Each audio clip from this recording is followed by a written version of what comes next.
এটা মেহেন্দি পড়ানো হয়েছে? পেমেন্ট চাওয়াতে লজ্জা করে না? আগে মেহেন্দিটা ভালো করে পড়াতে শিখুন।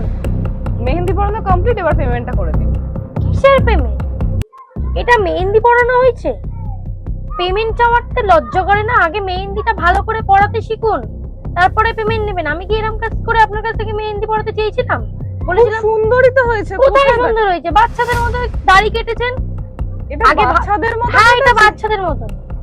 আগে ভালো করে মেহেন্দি পড়াতে শিখুন, তারপরে পেমেন্ট নেবেন। আমি কোনো পেমেন্ট করতে পারবো না। আপনি পেমেন্টটা করে দিন, আমি বাড়ি যাই। না, আমি পেমেন্ট করতে পারবো না। আমি কোনো পেমেন্ট করতে পারবো না। দেখুন, আপনি যেরকম চেয়েছেন আমি কিন্তু সেই রকমই করেছি। আমি মোটে এরকম চাইনি, আমি থেকে অনেক ভালো চেয়েছিলাম। আপনি যেটা করতে পারেন, আপনাকে আমি কোনো পেমেন্ট করতে পারবো না। আপনার যখন মেহেন্দি তাহলে পছন্দ হয় না, তাহলে আপনার মেহেন্দিটা আমি তুলে দিই। কেন? আমার হাত আমি তুলতে দেবো না। কেন? আপনার তো পছন্দ হয়। আমার পছন্দ হয়নি তো কি হয়েছে? আমার পছন্দ হয়নি, আমি আপনাকে তুলতে দেবো।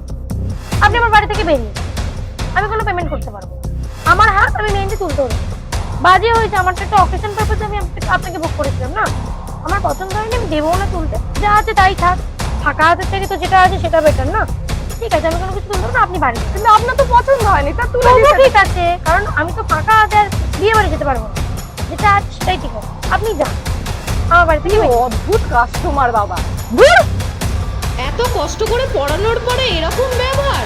পেমেন্ট দিলই না, আজকে চলে যাচ্ছে না, রিভেঞ্জ আমি নিয়েই ছাড়বো। আর তোমরা কমেন্ট এখানে বলে যাও তো মেহেন্দি পড়ানোটা কেমন হয়েছে।